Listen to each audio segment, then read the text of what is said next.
Yan o. Legit yan. So guys, i-check natin ngayon yung tubig natin. Tingnan nyo. Malinis yan.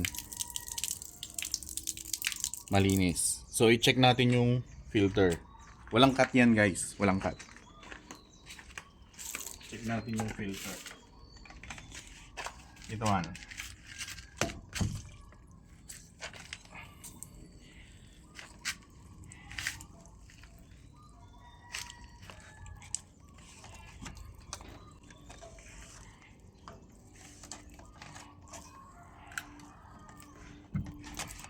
Tingnan nyo yung filter natin.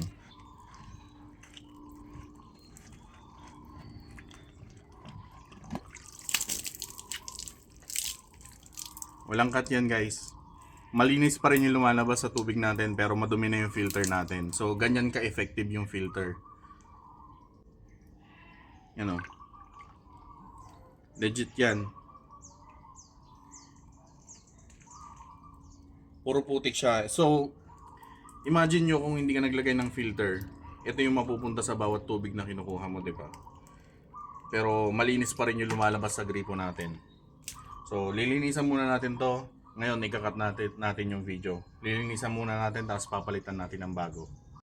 Kapag umaandar yung motor ng ating deep well, ganito nga kadumi yung lumalabas na tubig. Pero kalaunan medyo nagbabago din siya. Yan, medyo nagki-clear na rin siya ng konti. Pero pag umandar ulit, ganun ulit. Kaya ang nangyayari, naiipon ng ilang buwan. Ito medyo malinis na oh. Medyo malinis sa ibabaw pero sa filter niya andun pa rin yung mga dumi. Ito mas okay ito. See? Yung salas. Kaya malinaw pa rin yung lumalabas ng tubig pero mahina na yung lumalabas. Kasi nag-block.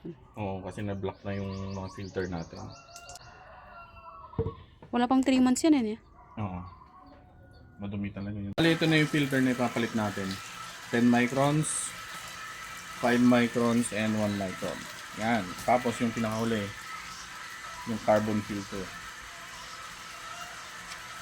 So ikakabit na natin yung ating mga filter. Yan nga yung 10 microns, 5 microns.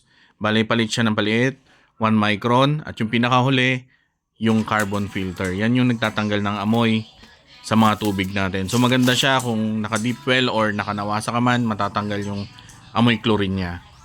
Kaya yan yung pinakalas na nilalagay natin. So yan, so bali okay na. Tatanggalan lang natin ng pressure. Tapos check natin yung tubig. Yan. Mas malinaw na siya and mas malakas na ulit yung pressure ng tubig natin.